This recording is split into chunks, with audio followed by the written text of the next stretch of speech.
RTS Info, Brigitte Rourty. L'ex-candidat à la Maison-Blanche, Pete Buttigieg, révélation des primaires démocrates, a été choisi par Joe Biden comme futur ministre des Transports, ce qui en fera le premier membre ouvertement homosexuel d'un cabinet présidentiel américain.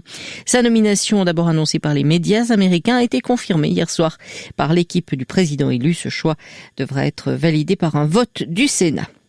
L'Arabie Saoudite, touchée de plein fouet par la crise sanitaire et la chute des prix de brut, a annoncé hier un déficit budgétaire de 79 milliards de dollars, soit 70 milliards de francs pour l'année 2020. Il représente un peu plus du double du précédent déficit. Nous prévoyons de le réduire d'ici fin 2021 à 33 milliards de francs, a indiqué le ministère saoudien des Finances dans un communiqué.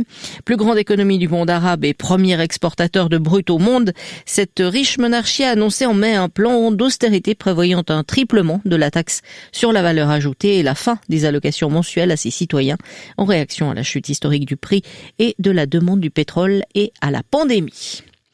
Première femme maire de Marseille, Michèle Rubirola a annoncé hier sa démission, avançant des raisons de santé et souhaitant que son premier adjoint socialiste Benoît Payan devienne l'urgentiste d'une ville engluée dans une triple crise.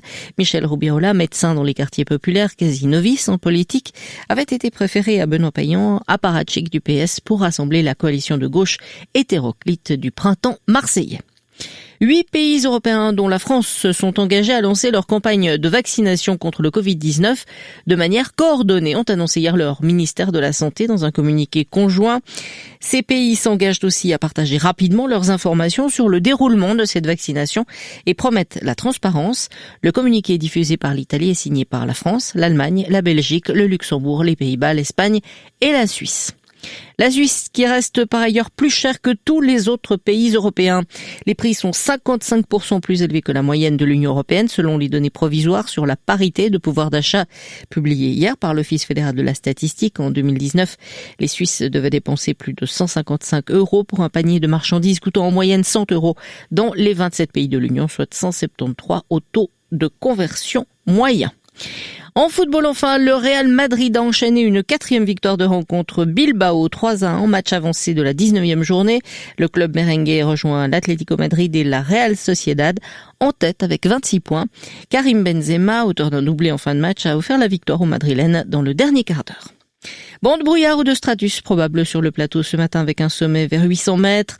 Au-dessus et ailleurs, en général ensoleillé avec quelques voiles nuageux. Il fera de 8 à 10 degrés au meilleur de la journée, 5 sous le brouillard. Demain, quelques faibles pluies à l'ouest, sec et assez ensoleillé en Valais, 7 à 9 degrés. Vendredi, brouillard matinaux sur le plateau se dissipant en partie l'après-midi. Soleil généreux sur les autres régions. Vous écoutez RTS Info, prochain point sur l'actualité à 5 heures.